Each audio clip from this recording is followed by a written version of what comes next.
வணக்கம் மாணவர்களே. இந்த வீடியோவில் 11ஆம் வகுப்பு வணிக கணிதம் மற்றும் புள்ளியியல் பயிற்சி 5ல் 3வது கணக்கு பார்க்க போகிறோம். என்ன கொடுத்துருக்காங்க பாருங்க. பின்வரும் சார்புகளுக்கு எக்ஸை பொறுத்து வகைக்கெழு காண்க. இங்கே ஒரு 5 சார்புகள் இருக்குது. இதை எக்ஸை பொறுத்து வகையிடணும், டிஃபரன்ஷியேஷன் நம்ம கண்டுபிடிக்கணும். சரியா? முதல் இது பாருங்க, எடுத்து எழுதுவோமா? முதல் இது ஒய்ன்னு எடுத்துக்கலாம். Y equal to X sine X. இந்த இடத்துல பாருங்கள், எக்ஸ்னு ஒன்று இருக்குது, சைன் எக்ஸ்னு ரெண்டு சார்பு இருக்குது. அப்போ நம்ம பயன்படுத்த போகிற formula UV the whole dash equal to UV dash plus V U dash. இந்த ஃபார்முலா தான் பயன்படுத்த போகிறோம். பாருங்கள், எக்ஸை பொறுத்து வகையிட, எக்ஸை பொறுத்து வகையிட.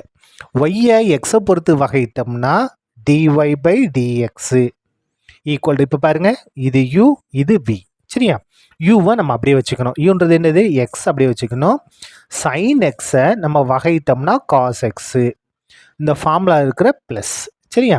இந்த வி அப்படியே எழுதணும். வின்றது என்னது? Sine x. அப்படியே வந்துருமா? யூவை வகையிடணும். யூன்றது என்னது? எக்ஸு. எக்ஸை பொறுத்தே வகையிட்டா 1 equal to x cos x plus sine எக்ஸே 1 பெருக்குன்னா சைன் எக்ஸ். இதான் என்னது? நமக்கு தேவையான வகையீடு டிஒய் பை டிஎக்ஸ். அடுத்தது ரெண்டாவது பார்க்கலாமா? பாருங்க, ரெண்டாவது இது என்ன கொடுத்துருக்காங்க? ஒய்ன்னு எடுத்துக்கலாமா? ஒய் ஈக்குவல் டு இன் அடுக்கு எக்ஸு இன்டு சைன் எக்ஸு. இப்போ பாருங்க, எக்ஸை பொறுத்து வகையிட, எக்ஸை பொறுத்து வகையிட. ஒய்யை எக்ஸை பொறுத்து வகையிட்டோம்னா d y by d x equal to, பாருங்க இதே ஃபார்முலா தான், யூவி தான். இந்த இன் அடுக்கு எக்ஸ்ன்றது யூ, இது வந்து வி. யூவை நம்ம அப்படியே வச்சுக்கணும். யூன்றது என்னது? இன் அடுக்கு எக்ஸ். எதை வகையிடணும்? வியை வகையிடணும். வின்றது என்னது? Sine x. சைன் எக்ஸை எக்ஸை பொறுத்து வகையிட்டா காஸ் எக்ஸு ப்ளஸ் அப்படியே வந்துடும். எதை? வி அப்படியே வச்சுக்கணும். வின்றது என்னது? Sine x. எதை வகையிடணும்? யூவை வகையிடணும். யூன்றது என்னது? இன் அடுக்கு எக்ஸு. இன் அடுக்கு எக்ஸை வகையிட்டா இன் அடுக்கு எக்ஸா. சரியா? இதில் எது பொதுவாக இருக்குது பாருங்கள்? இன் அடுக்கு எக்ஸ் பொதுவாக இருக்குது. வெளியே எடுத்துருவோம். வெளியே எடுத்துட்டோம்னா காஸ் எக்ஸு, இன் அடுக்கு எக்ஸை வெளியே எடுத்துரும் காஸ் எக்ஸு, இன் அடுக்கு எக்ஸை வெளியே எடுத்துரும் சைன் எக்ஸ். இதான் என்னது? நமக்கு தேவையான வகையீடு. சரியா? அடுத்தது மூணாவது பாருங்க. மூணாவது இது ஒய் ஈக்குவல் டு என்ன கொடுத்துருக்காங்க? இன் அடுக்கு X into X plus log X. இதை நம்ம வகையிட போகிறோம். அதே ஃபார்முலா தான், ஃபார்முலா எழுதிக்கலாம். UV the whole dash equal to UV dash plus V U dash.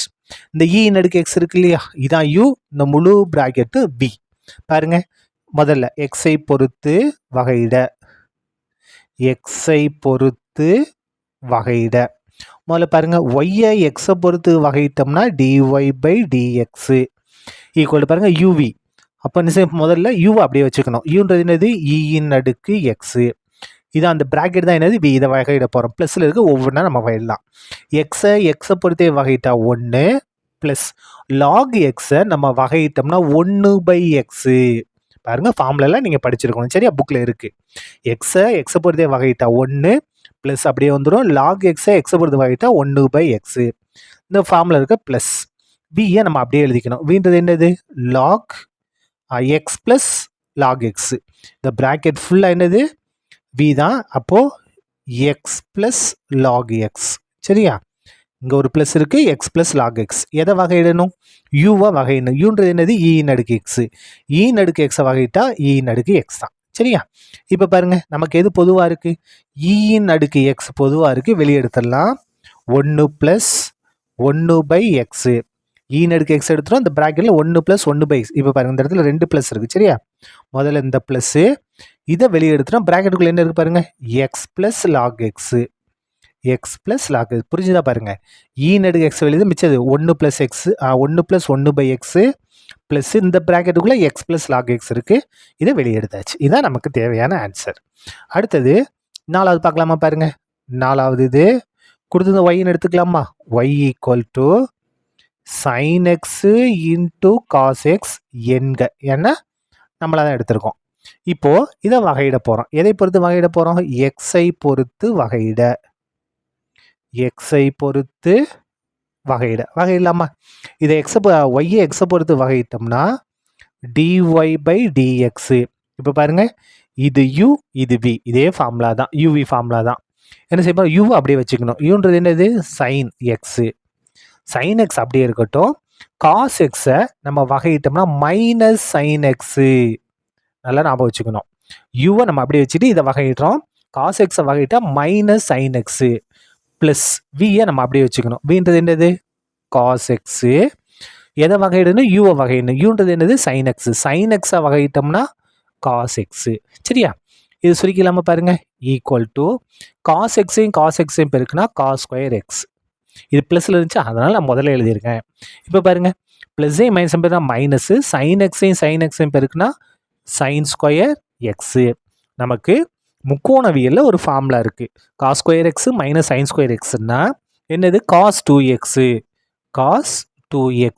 சரியா, நமக்கு வகையிட தான் சொன்னாங்க. டிஃபரன்ஷியேஷன் இதோட முடிஞ்சு போச்சு. இந்த முக்கோணவியல் ஃபார்முலா, திரிகோணம் இது இருக்கு இல்லையா, அந்த ஃபார்முலா தெரிஞ்சிச்சுன்னா உங்களுக்கு ஈஸியாக இருக்கும். அதை யூஸ் பண்ணி தான் நம்ம எழுதியிருக்கோம். cos square x minus sin square x cos 2x. சரியா, அடுத்து பாருங்க, லாஸ்ட் கணக்கு 5வது பார்க்கலாமா. 5வது என்ன கொடுத்துருக்காங்க, y-ன்னு எடுத்துக்கலாம், ஈக்குவல் டு x-இன் அடுக்கு 3 இன்டூ e-இன் அடுக்கு x. அதே ஃபார்முலா தான். ஃபார்முலா இன்னொரு எழுதிடுவோம் அந்த இடத்துல, u v the whole dash equal to uv dash plus vu dash. இந்த ஃபார்முலா யூஸ் பண்ணுமா.